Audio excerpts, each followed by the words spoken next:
Bom, boa noite.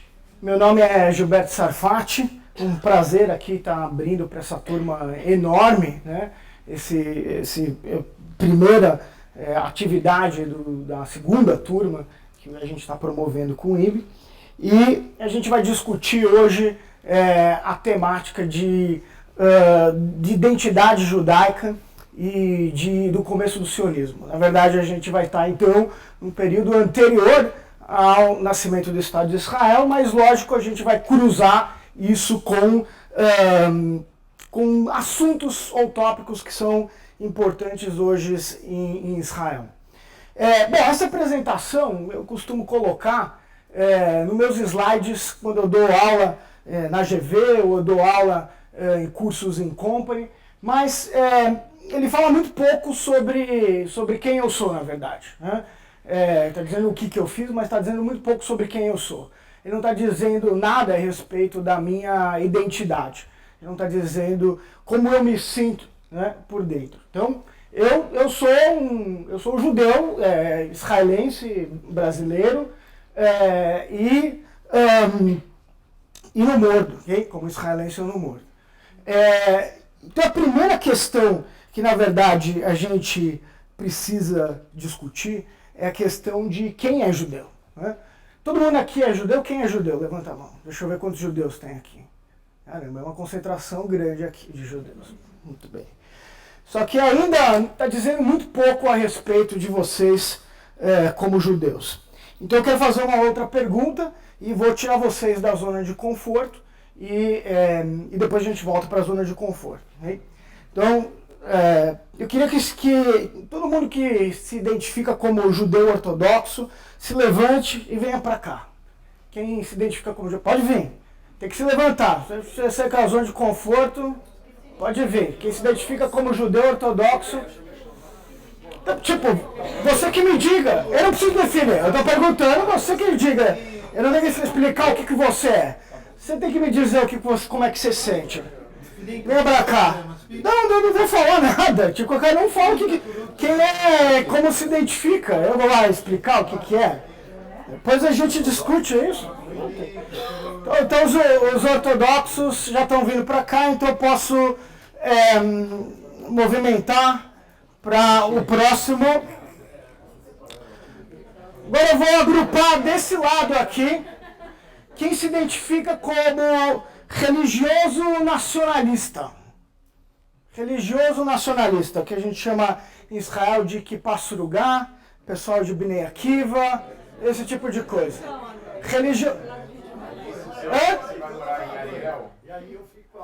Qual? Você quer me dizer? Mas eu não sou religioso. Mas por que foi Você que me diga, você é ortodoxo ou religioso nacionalista? Não vou dizer o que você é. Você tem que saber o que você quer ser. Você quer ser ortodoxo ou religioso nacionalista? Não dá para ser os dois.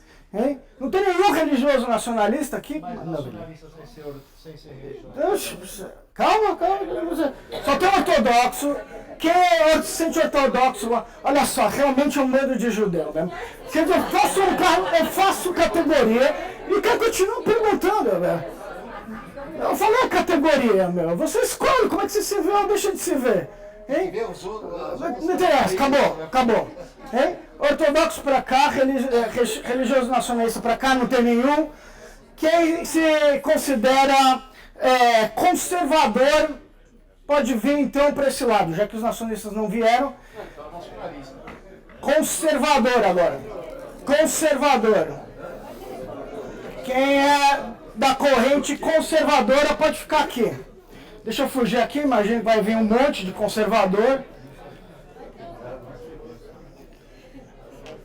Muito bem, já vimos então um outro grupo, os conservadores. Então desse lado, opondo os conservadores, podem vir os reformistas. Quem se identifica como reformista pode vir pra cá. Tá acabando as categorias, viu? Não deve ser que encontrar. Vocês vão ter que se classificar em alguma. Não existe.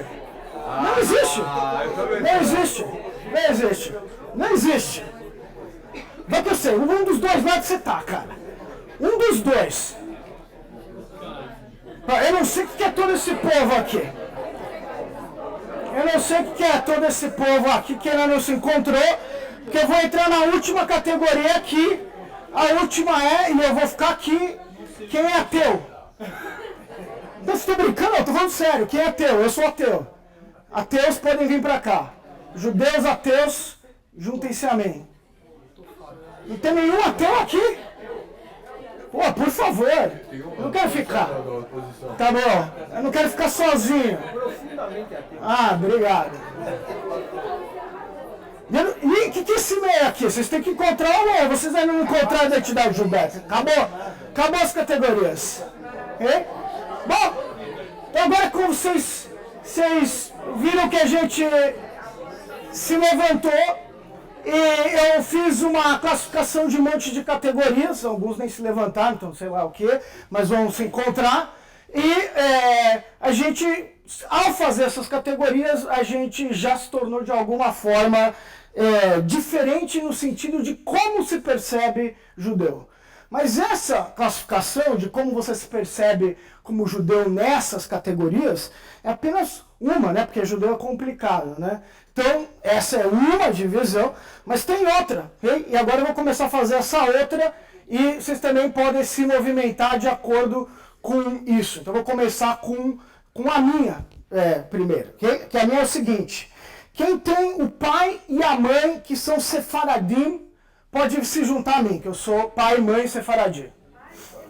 Pai e mãe sefaradi.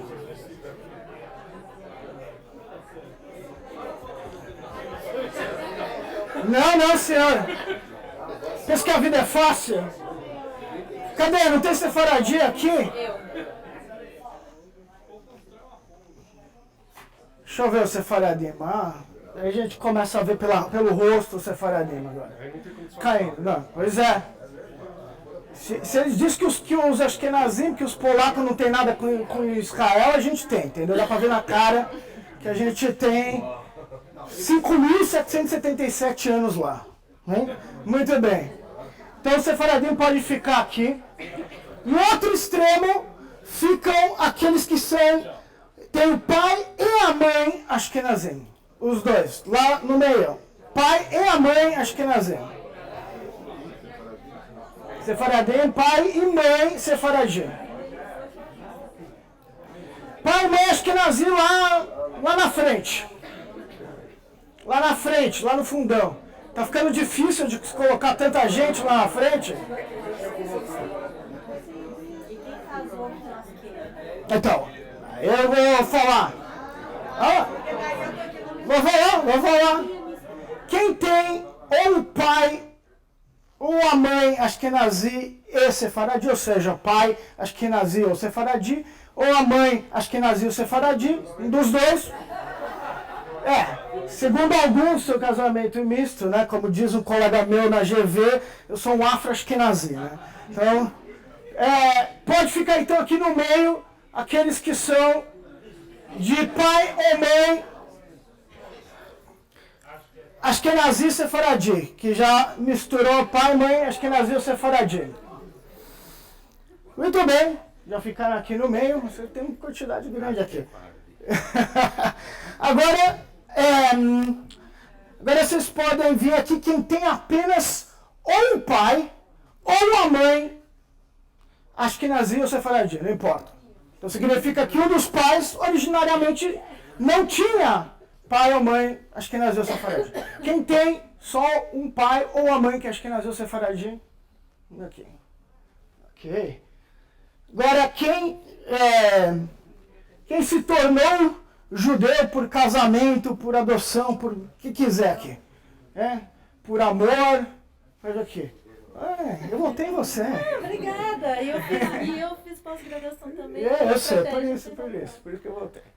Ok, muito bem. Então, a gente já se moveu, né, completamente diferente do outro movimento, que a gente falou sobre identidades religiosas. Agora a gente fez na verdade uma outra divisão que também ficou uma maior bagunça aqui, né?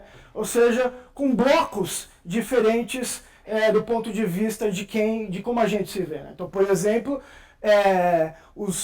eu estaria lá, obviamente, como o pai e a mãe sefaradi, mas já meus filhos já estariam aqui, ok? Então isso é uma outra coisa que é importante, a nossa relação com os filhos ou os seus avós. Okay? Bom, agora podem voltar para a zona de conforto, podem sentar. Vocês já viram alguma coisa? Bom, essa mesma pergunta que eu fiz para vocês, a primeira pergunta, define demograficamente aqui a identidade judaica entre judeus americanos. A gente pode perceber que o maior grupo é o grupo de reformistas nos Estados Unidos, representa 35% da população judaica. 30% não tem denominação, 18% são conservadores, 10% ortodoxos e 6 outros que eu não tenho a menor ideia do que é. Pode ser que eles estavam lá no meio. Ou outros, né?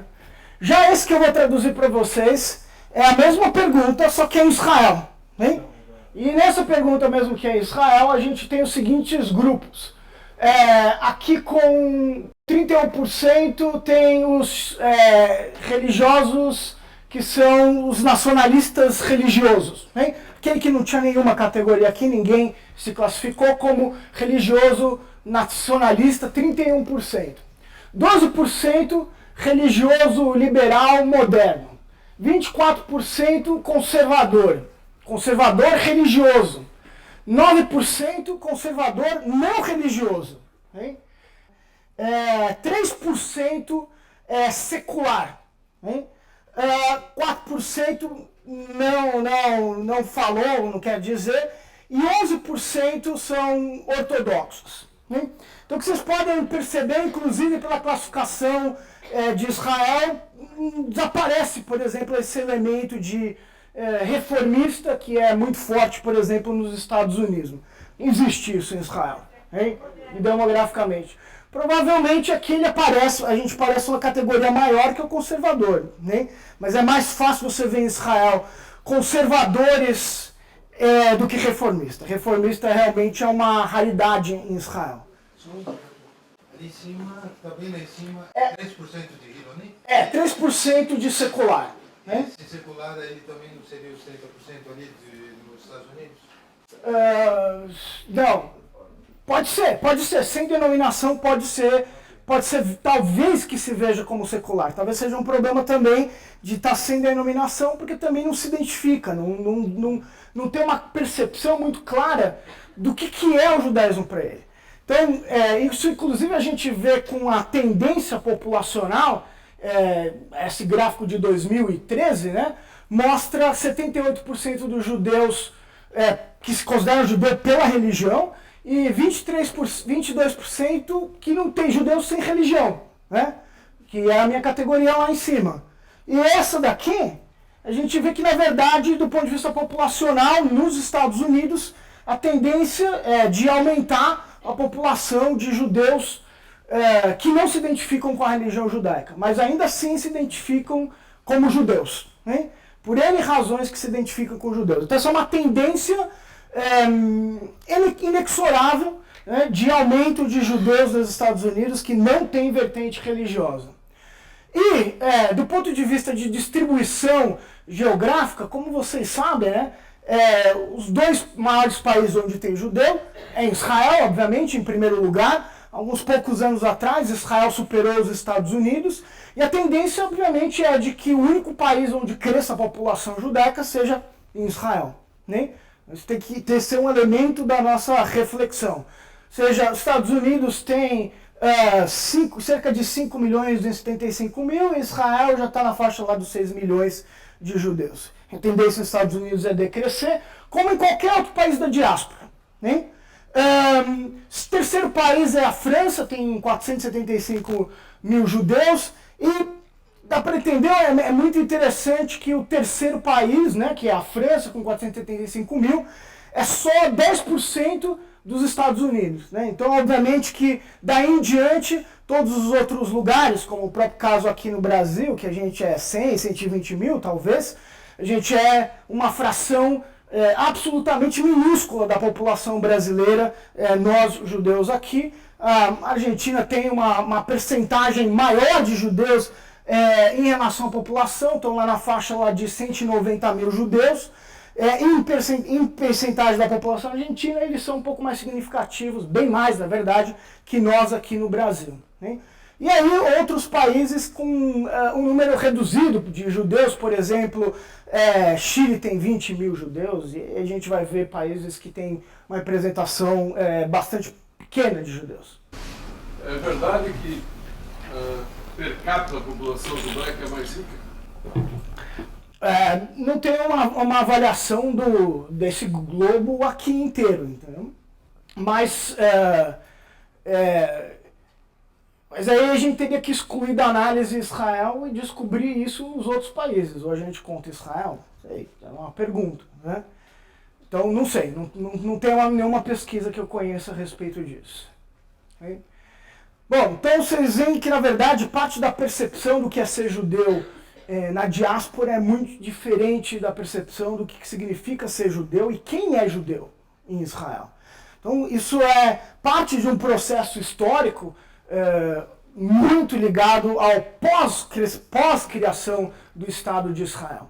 Então, a primeira coisa que a gente tem que perguntar é qual a origem, então, de tanta diferença que a gente viu aqui nessa sala, né? E, obviamente, também aqui nos gráficos muito mais aprofundados do que nessa sala, inclusive.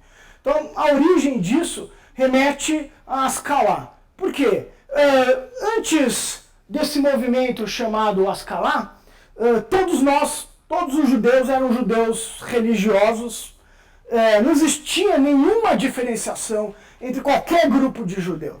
Não existia nada do que a gente se movimentou aqui. Só existia judeu. Obviamente existia o judeu que podia ser Ashkenazi e o Sefaradi. Onde esses judeus estavam? Hein? Em grande parte do tempo estavam os chamados gueto. Gueto, inclusive, é a primeira vez que aparece em gueto. Essa aqui é uma foto de Veneza, né? Então, a origem da palavra gueto vem dessa gueto vecchio, que vem dessa região onde se concentravam os judeus em Veneza, muito antes de aparecer guetos em outros lugares do leste europeu. Obviamente que isso aqui é uma foto do típico Statel do leste europeu, mas esse aqui, por exemplo, é uma região na França que é o primeiro gueto na França. E os judeus sefaradim? Não muito diferente, né? O nome é diferente, por exemplo, Marrocos, que carrega uma população muito grande de judeus, que quase todos migraram para Israel, poucos migraram, tantos migraram para a França. Se você visita várias cidades do Marrocos, em toda cidade do Marrocos que você vai, dentro da cidade velha, você encontra uma melar. Uma melar é um gueto, né? É claramente identificável. Eu estive no Marrocos, visitei a maior parte das cidades e visitei aonde estavam, na verdade, as comunidades judaicas, porque, obviamente, elas não estão mais lá, né? Eles desapareceram. Por exemplo, eu fui numa sinagoga, eu fui na Melar de Fez. A Fez é a cidade mais ativa, assim, como cidade antiga, só que na porção da Melar judaica. Por quê? Porque em todos os outros bairros, as casas são mais espaçosas, entre aspas. E a região dos judeus, que é a Melar, eles viviam amontoados. Claramente identificável do ponto de vista, de pegar o mapa, qual era o tamanho da Melar, né? E eu visitei, por exemplo, a de Fez, e na de Fez hoje é quase que sem teto, que ocupou a sinagoga lá em Fez, no Marrocos. Okay? Como é que começa, então, a haver uma diferenciação entre os judeus? Uma diferenciação do ponto de vista de não haver mais apenas um judeu religioso. Do ponto de vista de um movimento iluminista que já acontecia na Europa como um todo, esse cara aqui chamado Moisés Mendelssohn, ele pensa, ou ele já promove que os judeus deveriam se integrar às sociedades onde eles viviam. Ou seja, que não apenas, e muito menos, a gente não queria mais ser os judeus que eram isolados, que vivem no guetos e que são excluídos, com tudo que isso na verdade implica do elemento de não participar de um grupo da sociedade maior. Então é um movimento que começa na Alemanha. O Moisés Mendelssohn, ele é um rabino, né? Mas e o Moisés Mendelssohn pode ser considerado aqui o pai desse processo no qual nós judeus entramos numa sociedade maior. Interessante ver aqui, por exemplo, como o que aconteceu com as gerações seguintes do Mendelssohn.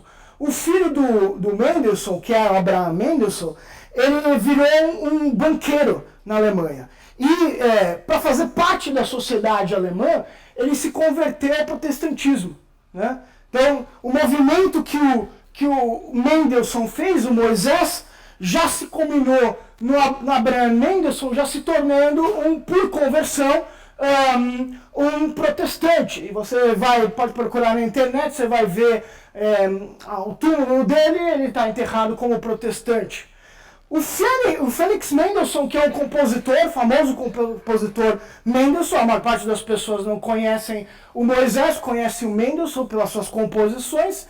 Ele já não tem mais nenhuma ligação, obviamente, com o judaísmo, até porque então seu pai tinha se convertido ao protestantismo. Então ele só ficou com o sobrenome de judeu. Então é interessante ver esse movimento, resultado de um processo da identidade, daquilo que o Moisés queria, né? Só uma dúvida, quando Moisés defendeu a integração com a sociedade maior, era uma pré-revolução do protestantismo, pré-luterismo? Após, é parte do movimento iluminista. A gente vai ver mais cruzamento a respeito disso. Então, ligando ao iluminismo, a gente tem um outro movimento, que é o movimento, então, dessa emancipação que a gente está comentando. Porque o movimento iluminista é um movimento intelectual. A emancipação diz respeito a fazer parte de algo que é maior. E, obviamente, que o maior movimento já em 1700 e pouco, no final do século XVIII, diz respeito à Revolução Francesa, né? Na Revolução Francesa, como a gente vê aqui identificado, né, os valores da Revolução Francesa são ligados à liberdade, igualdade e fraternidade. Então, a igualdade, pergunta, igualdade para os judeus também? Por que pergunta-se igualdade também para os judeus? Porque, como eu tinha comentado, os judeus viviam muitas vezes em guetos, né? Então, e eram elementos que eram desconfiados pelos outros, que os franceses desconfiavam desse judeu. Então, por exemplo, o judeu não podia ser testemunha num julgamento, a não ser que ele jurasse sobre uma Bíblia pisando descalço em cima de um pedaço de porco, hein? Então, obviamente que é um movimento ou de várias ações que eram humilhatórias. Era frequente em muitas cidadezinhas, quase que uma cerimônia anual, cidadezinha da França, de que o prefeito da cidade chamava todos os judeus para uma cerimônia pública de humilhação, hein? Então, os judeus, na verdade, não eram vistos como pessoas iguais nessa França pré-Revolução Francesa. Então, após a Revolução Francesa, a pergunta passa a ser, então esses judeus, a igualdade é para todos? A igualdade só para os judeus também? Então, isso é uma pergunta que pós 1789, se você imagina que ela foi respondida em 89, 1790 e 91, você está enganado, hein? Ou seja, o que aconteceu pós 1789 é que a maior parte das pessoas que faziam parte da Revolução Francesa no fundo falavam, mas igualdade e fraternidade é para nós, os judeus não fazem parte disso.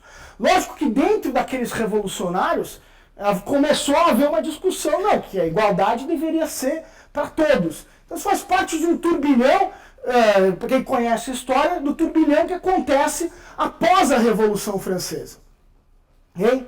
E aí chega o Napoleão e já com uma reação dos movimentos revolucionários, como alguém que vai botar ordem na França, e o Napoleão resolve convocar um sinédrio. Ele inventa, na verdade, um sinédrio. Então, aí os passos que são importantes em 1804 aparece esse negócio chamado Código Civil, pela primeira vez, para os advogados aqui, a origem, então, de leis que, na verdade, dizem respeito, aqui nasce a cidadania, né? O cidadão não existe antes de 1804, né? Mas os judeus são cidadãos? Quando nasce a cidadania? Não são. Então, o que o Napoleão queria saber é se os judeus podiam ser cidadãos, né?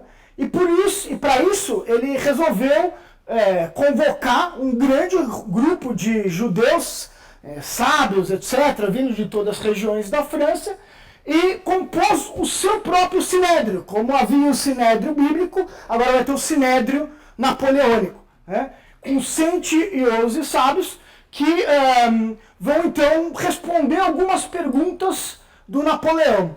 Como parênteses curioso, eu tive recentemente na França, minha sobrinha mora lá, e eu fiquei surpreso ao saber que o sinédrio continua existindo na França em 2016, e que esse sinédrio, após o Napoleão, ele continua tendo autoridade sobre os judeus, né? Uma autoridade sobre alguns elementos que são, na verdade, religiosos, ao qual o Estado não se mete.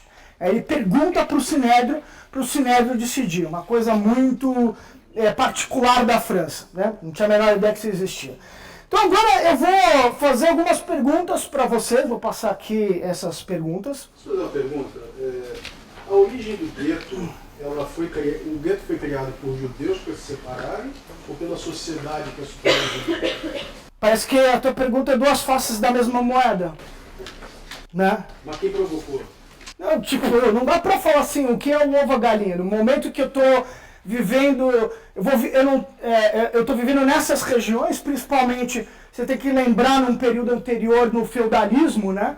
Período feudal, os judeus eram os únicos que podiam fazer comércio e que podiam vender produtos a juros, né? O catolicismo obviamente proibia o comércio, né? Muitas pessoas conhecem que ele proibia a usura, né? Mas ele proibia mais que isso, ele proibia vender qualquer coisa, né? Então a nossa origem conhecida, quase que preconceituosa até, ela na verdade tem uma origem verdadeira, porque os judeus estavam vivendo na Europa, eles estavam vivendo muitos indo de um feudo para outro feudo para poder sobreviver, porque na verdade os judeus, eles não podiam viver no feudo. Então, se ele não vivia dentro do feudo, quer dizer que ele vivia à margem do feudo. Quando os feudos eles desaparecem, então aí os judeus passam a viver à margem das sociedades novas, uma nova sociedade burguesa que começa a ser criado. Por quê? Porque ele já era visto no período feudal como um elemento de desconfiança, vindo, obviamente, desse elemento católico, de ver, obviamente, que a usura não era aceitável, ou que o comércio também não era uma coisa nobre, ou coisa do gênero. Então, lógico que aí, esse elemento de ter a terra, é um elemento que nas várias regiões, os reis muitas vezes locais, que davam essas terras para o elemento que era a aristocracia. E obviamente que os judeus não faziam parte dessa aristocracia. Então eles não faziam parte, estão à margem dessa sociedade. Então agora, eu dei 5 questões para vocês. Eu queria que vocês me dessem a resposta para essas 5 questões. Vocês podem, vou dar uns minutinhos. Se for, eu já distribuí 60 aqui já. Então vocês podem, eu vou dar 5 minutos para vocês conversarem com as pessoas que estão ao lado de vocês, 3 pessoas, para vocês refletirem sobre essas minhas 5 questões, né? Eu quero que vocês, na verdade, que vocês cheguem num consenso, né? Tentem chegar no consenso sobre essas questões.